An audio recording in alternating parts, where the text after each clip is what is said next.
without further ado, let's get into it. So the first thing we're talking about is playoff scenarios. Now, I don't really have a graphic or anything for this. I've got a graphic for everything else, but let's quickly get to this. So we do have in the AFC, there's only one spot in the playoffs remaining. Let me see if I can get a page up for that.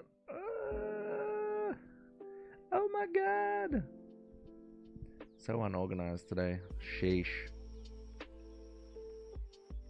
So we're looking for standings right here. Teams, standings, playoff picture. Boom. Here we go. So in the AFC, there is only one spot left. The Chargers did lock it up this week by beating the New England Patriots.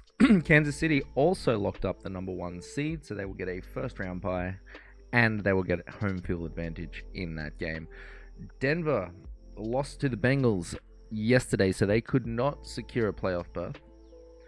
And the 7th seed, this seed, will be decided next week. It's either going to be the Broncos or the Bengals. They're both in contention. And then we also have the Colts and the Dolphins just hanging on by a thread. So the Colts this week do play the Giants. Good chance they'll win that one. And the Dolphins have to play Cleveland. We are down 2, I think, in this match. So it'll be interesting to see what happens. Nothing can be locked up this week on the AFC side from here on out. It's got to be decided next week. So let's go over to the NFC, which is a bit more interesting. So Detroit, they can actually lock up the number 1 seed with a win in San Francisco plus a Vikings loss. So the Packers need to beat the Vikings this week, and the Lions need to beat San Fran this week to lock up that first seed, which will give them the bye and the home field advantage. The Eagles, they can clinch the NFC East with a win versus Dallas this week, or if Washington loses versus the Falcons.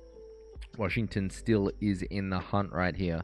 Alright, so the Falcons, they can actually clinch the NFC South with a win versus Washington this week, but they also need Tampa Bay to lose their divisional game against the Panthers.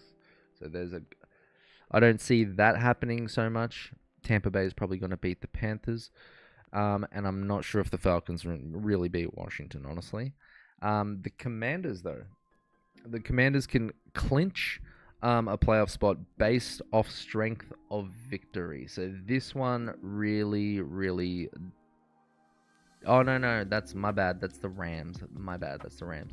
So the Commanders can clinch with a win or a tie against Atlanta, or else if Tampa Bay loses or ties against Carolina, they will clinch. So it's either win and you're in, or hope Tampa Bay loses. Finally, this week can be decided for the Rams as well.